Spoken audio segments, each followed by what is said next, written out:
대북 특사단이 내일 모레 2차 방북을 앞두고 있는 가운데 이를 지켜보는 미국의 입장도 고민은 큰 것 같습니다.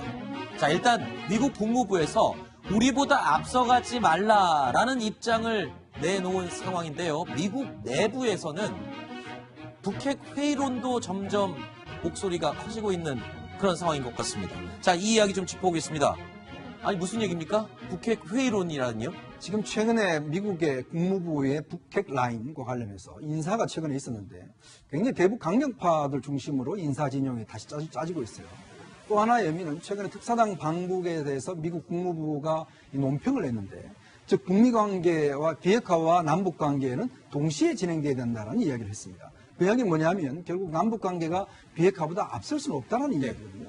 최근에 지난 8월 15일 날 문재인 대통령이 경축사를 통해서 남북관계 발전이 북미관계 진전의 부수효과가 아니다라고 이야기를 했어요. 왜냐하면 좀 더 남북관계를 진전시키겠다는 의도를 비친 겁니다. 이거에 대해서 사실은 미국에 좀 제동을 건 것이라고 저는 보여지거든요. 네. 그런 면에서는 최근에 특사당 방북이나 남북 경협에 대해서 상당히 미국이 좀 불편한 심경을 갖고 있는 것이 아닌가라는 그런 추정을 할 수가 있을 것 같습니다. 지금 미국 내에서는 11월 중간선거까지는 좀 더 지켜보자라는 목소리가 굉장히 흘러나오고 있다. 이런 얘기가 나오고 있는데요. 지금 11월 중간선거를 기점으로 초강력 대북 제재들이 국회 표결만 남겨두고 있다. 이런 얘기도 확인이 됐어요. 네, 그렇습니다. 작년 7월 달에 미국의 브링크 액트를 해가지고 네.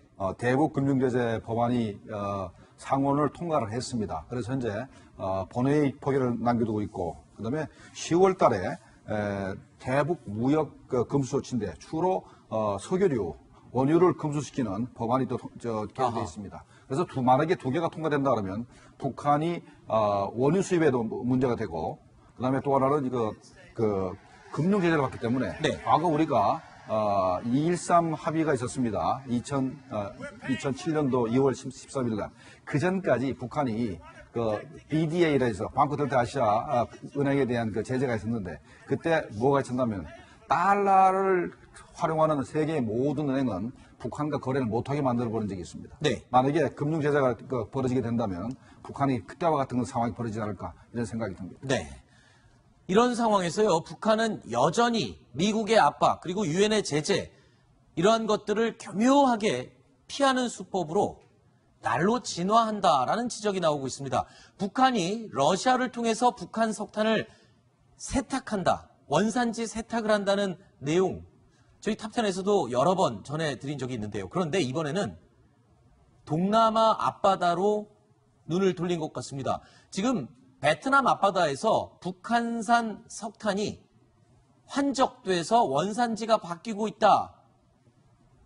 이런 이야기가 흘러나오고 있습니다. 일본의 아사히 신문이 보도한 내용인데, 지금 베트남 앞바다로 이 북한의 선박들이 가서 베트남 선적으로 석탄을 옮겨 싣는다는 겁니다.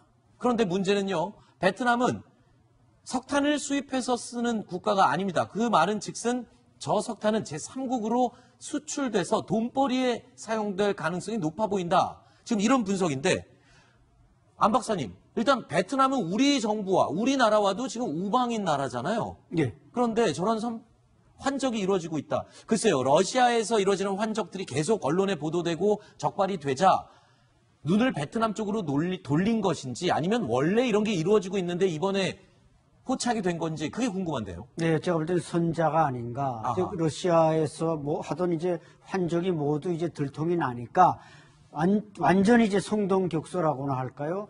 방향을 틀어가지고 저렇게 남쪽으로 내려가서 하면 좀 눈을 피할 수 있지 않을까. 거기 또 많은 선박들이 이제 지나다니는 길목이니까 거기서 좀 혼란을 주기 위해서 저기서 할 가능성이 높고, 그래서 이제 그 SNS 방식도 이제 그 중국이 많이 쓰는 우리 카톡과 비슷한 그 위챗을 사용해 가지고 다른 사람들이 다른 측이 이제 탐지하지 못하도록 이렇게 했다는 것은 결국 북한이 러시아 쪽 북쪽에서 들통남으로서 이제 남쪽으로 내려가고, 또 앞으로는 또 어디 가서 방향을 바꿔서 저렇게 할지, 저런 데 대해서 이제 예측을 잘해야만 북한이 저런 은밀한 제재 위반을 탐지할 수가 있을 것 같습니다. 네. 자, 그러니까 지금 대북 제재, 유엔의 대북 제재, 미국의 제재, 그리고 우리 정부의 제재조차도 북한은 맘만 먹으면 교묘하게 저렇게 피해 나갈 수 있다라는 걸 하나 둘씩 보여주는 예 같아요. 북한이 피해 나가려고 했지만 결국은 다 이제 적발이 됐죠. 적발이 됐기 때문에 앞으로 이제 저런데 개입된 그 제3국이 다 제재를 받게 될 것이고, 북한이 석탄은 이렇게 수출을 하고, 그다음에 석유류는 또 몰래 러시아 선박을 활용해서 또 그 러시아제 석유류를 북한으로 밀발입하고 있습니다. 그러니까 북한이 현재 제재가 굉장히 고통스럽기 때문에 외화를 어떻게 해서 벌어가지고 그 석탄을 몰래 밀수출해서 버는 돈을 가지고 현재 정전이나 이런 것을 러시아에서 수입하고 있다고 봐야 되겠습니다. 네. 그런데요, 북한의 이런 불법 환적, 선적에 대해서 통신 수단을 이용하면 미국의 정찰 자산이나 정보 자산에 적발이 되는 것을 방지하기 위해서일까요?